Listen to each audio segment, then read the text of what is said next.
Hello friends, learn with care study centre में आपका स्वागत है। आज हम लोग बिहार एसएससी के लिए कुछ महत्वपूर्ण क्वेश्चन करेंगे और इस सेशन में हम उन्हीं क्वेश्चंस को देखेंगे जो बिहार एसएससी के सिलेबस में है।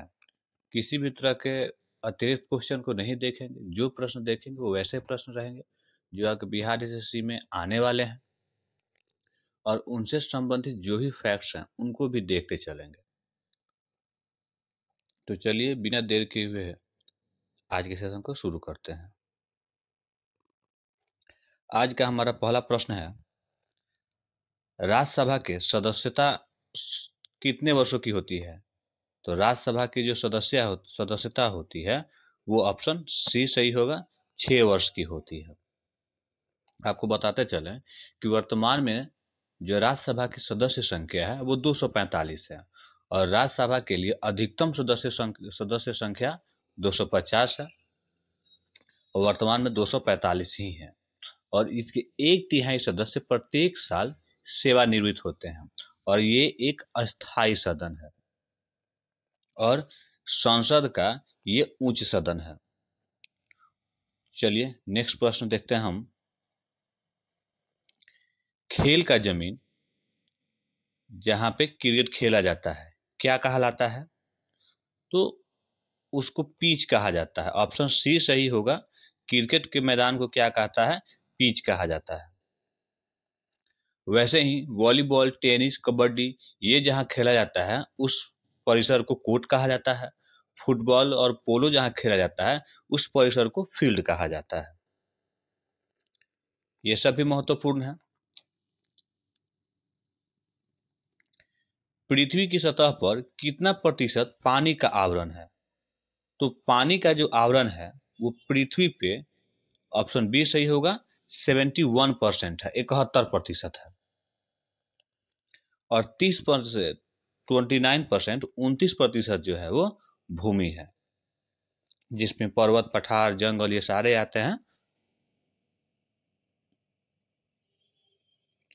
राष्ट्रीय गीत वंदे मातरम डैश द्वारा रचा गया है। तो ये किनके द्वारा रचा गया है? तो ऑप्शन ए सही है, बंकिम चंद्र चटर्जी के द्वारा।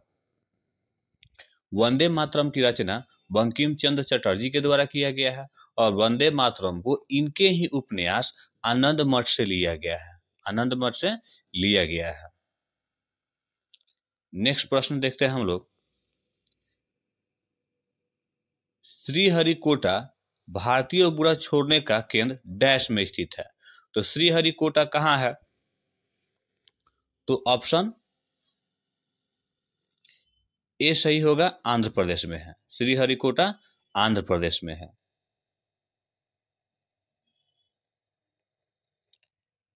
किस राज्य में नाथुला दर्रा स्थित है? ऑप्शन डी सही होगा, सिक्किम में। नाथुला दर्रा सिक्किम में स्थित है। इसके अलावा जोजिला दर्रा जम्मू कश्मीर में स्थित है। बनिहाल दर्रा पीर पंजाल में स्थित है। इनको भी याद रखेंगे। जो भी फैक्ट्स हैं, जो भी टॉपिक से प्रश्न आ रहे हैं उनसे जुड़े जो भी महत्वपूर्ण प्रश्न बन सकते हैं उन प्रश्नों को भी यहाँ पे बताया जाएगा आपको। तो आप लोग ध्यान से देखेंगे और जिस समय ये वीडियो देखेंगे आप लोग उस समय कॉपी और कलम लेके जरूर बैठेंगे ताकि जो भी इससे जुड़े फैक्ट्स आपको बताया जाए उसको आप लोग नोट डाउन कर लें। क्योंकि बिहार एसएससी के सिलेबस के अनुसार ही आपको प्रश्न कराए जा रहे हैं। इनमें ज्यादातर प्रीवियस ईयर क्वेश्चन को शामिल किया गया है जिससे आपकी काफी ज्यादा मदद हो सके। जोजिला दर्रा डैश को जोड़ता है। तो जोजिला दर्रा किसको जोड़ता है? ऑप्शन बी सही होगा इसका, लेह और श्रीनगर को जोड़ता है। जोजिला दर्रा लेह और श्रीनगर को जोड़ता है। झूम क्या है? तो झूम खेती का एक प्रकार है। इसमें पहले क्या किया जाता है कि वैसे स्थानों पर कृषि किया जाता है जहाँ की भूमि उपजाऊ हो। तो पहले तो क्या किया जाता है कि जंगलों को साफ किया जाता है और फिर वहां पे कुछ दिन कृषि की जाती है। उसके बाद फिर उस वहां की भूमि को छोड़ दी जाती है और अन्य जगह खेती की जाती है। ये स्थानांतरित कृषि का भी एक प्रकार है। इसको याद रखेंगे। फिर देखते हैं विश्व जल दिवस कब मनाया जाता है। तो इसका ऑप्शन ए सही होगा, 22 मार्च को। विश्व जल दिवस 22 मार्च को मनाया जाता है। इसके अलावा 4 फरवरी को विश्व कैंसर दिवस मनाया जाता है। 28 फरवरी को राष्ट्रीय विज्ञान दिवस मनाया जाता है, इसको भी याद रखेंगे। नेक्स्ट क्वेश्चन है, असहयोग आंदोलन कब प्रारंभ हुआ था। तो आप सभी को पता है कि असहयोग आंदोलन जो है वो 1920 ईस्वी में प्रारंभ हुआ था। इसकी शुरुआत 1 अगस्त 1920 को हुई थी और ये रॉलेक एक्ट और जालियांवाला बाग कांड के विरोध में इसको शुरू किया गया था और इसका नेतृत्व गांधी जी ने किया था। लेकिन इस आंदोलन को स्थगित कर दिया गया चौरी चौरा कांड की वजह से। जो चौरी चौरा कांड हुआ था, इस वजह से इसको 5 फरवरी 1922 को, कब, 5 फरवरी 1922 को असहयोग आंदोलन को स्थगित कर दिया गया था। चलिए नेक्स्ट प्रश्न देखते हैं हम लोग, किसने सांची का स्तूप का निर्माण कराया था। काफी महत्वपूर्ण प्रश्न है और ये हमेशा एग्जाम्स में आते हैं। तो अशोक ने करवाया था, ऑप्शन डी सही होगा। सांची के स्तूप का निर्माण अशोक के द्वारा कराया गया था। 12 नंबर क्वेश्चन है, मनुस्मृति किस विषय के साथ जुड़ा हुआ है। तो ऑप्शन सी सही होगा, कला विधि के साथ। मनुस्मृति विधि से जुड़ा हुआ है।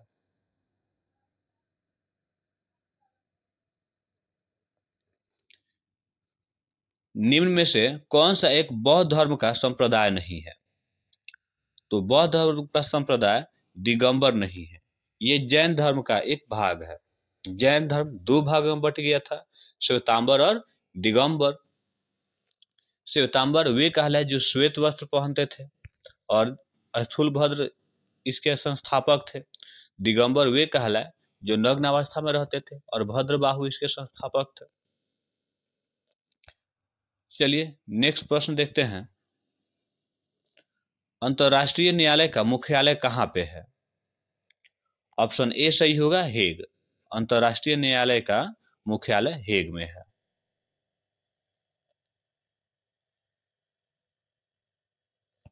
चलिए नेक्स्ट प्रश्न देखते हैं, कौन आयुर्वेद के जनक के रूप में जाना जाता है। ऑप्शन डी सही होगा, चरक। चरक को आयुर्वेद के जनक के रूप में जाना जाता है और ये कनिष्क के दरबार में रहते थे। संयुक्त राष्ट्र की स्थापना कब हुई थी। ये काफी महत्वपूर्ण प्रश्न है। संयुक्त राष्ट्र से आता ही आता है प्रश्न, चाहे वो इसकी स्थापना के को लेके आए या फिर इसके सदस्य संख्या को लेके आए, चाहे इसके वर्तमान अध्यक्ष के रूप में को लेके आए, तो इससे प्रश्न आते ही आते हैं प्रत्येक एग्जाम में। तो चलिए देखते हैं। तो संयुक्त राष्ट्र की जो स्थापना हुई थी 1945 को हुई थी और ये 25 अक्टूबर 1945 को हुई थी। 25 अक्टूबर 1945 को हुई थी और इसका मुख्यालय जो है वो न्यूयॉर्क में है और वर्तमान में इसके सदस्य देशों की संख्या 193 है और इसकी आधिकारिक जो भाषाएं हैं वो है अरबी, चीनी, अंग्रेजी, फ्रांसीसी, रूसी और स्पेनी। ये इनकी आधिकारिक भाषाएं हैं और इसके वर्तमान अध्यक्ष जो है एंटोनियो गुटेरेस हैं, इसके वर्तमान अध्यक्ष। तो इन सभी चीजों को आप लोग अपने कॉपी में नोट डाउन कर लेंगे ताकि जब भी इस टॉपिक से प्रश्न आए तो आपसे छूटे नहीं। और संयुक्त राष्ट्र संघ से बस इतना ही प्रश्न पूछा जा सकता है। तो नेक्स्ट देखते हैं हम लोग, विश्व व्यापार संगठन को पहले कहा जाता था। तो विश्व व्यापार संगठन को पहले गैट के नाम से जाना जाता था। सोने की खान कर्नाटक के किस जिले में स्थित है। तो ये ऑप्शन ए सही होगा, कोलार में। इसके अलावा भारत में चांदी के लिए जवार खान जाना जाता है जो राजस्थान में है। पेट्रोलियम के लिए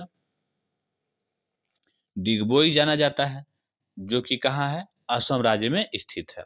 और हीरा के लिए पन्ना क्षेत्र जाना जाता है जो कि मध्य प्रदेश में स्थित है। इनको भी याद रखा करेंगे। चलिए नेक्स्ट प्रश्न देखते हैं हम।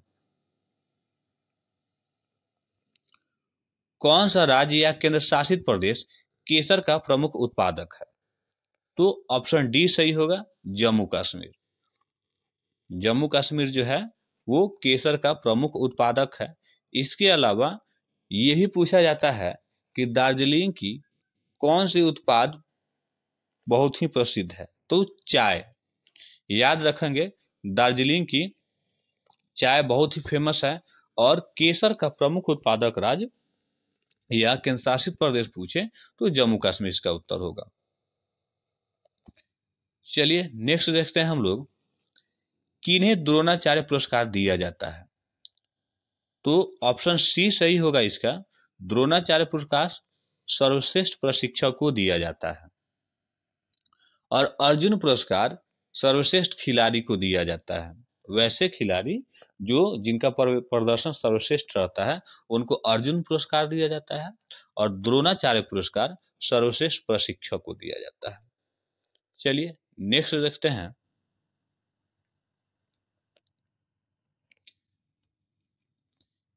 किस दिन को भारत में राष्ट्रीय मतदाता दिवस के रूप में मनाया जाता है? तो ऑप्शन डी सही होगा, 25 जनवरी को। 25 जनवरी को राष्ट्रीय मतदाता दिवस के रूप में मनाया जाता है।